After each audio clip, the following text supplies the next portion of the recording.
Енді саясатқа кірмеймін, мен болатын рухани жағын айтам. Сенікі дұрыс, менікі дұрыс дегенге кіріп атқан жоқпын. Мен халықтың жалпы мағынасын айтып жатырмын. Жалпы, біреуді де емес. Мүлде қазақ халқы, осы Қазақстандағы болып атқан бір шетіндегі сіздің біздің ауруларымыз, имансыздық, қыздарымыз жалаңпұт, ұлдарымыз алқаш, ойнайтыны құмар ойын, тапса болды автоматқа тығады.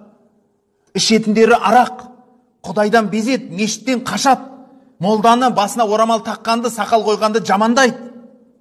Міне руханияттан без дегенді. Ебір өзінің ата сақал аузына бітсе, бір Құран жаттап, кішкентай намаз үйренейін демейді жасы келгендеріміз. Жастарымыз батысқа қарай соның жақсылығынан тартады. Ал не істеуіміз керек? Әрбір істің өзінің емі бар, шешімі бар.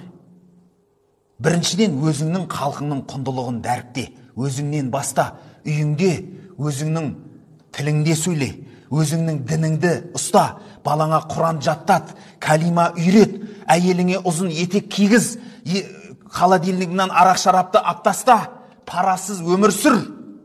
Бастасай салауатты өмірді, сен өзің баста, өзіңнен баста. Сосын сіз істесеңіз, мен істесем, анау істесе, осылай қоғам түзеледі.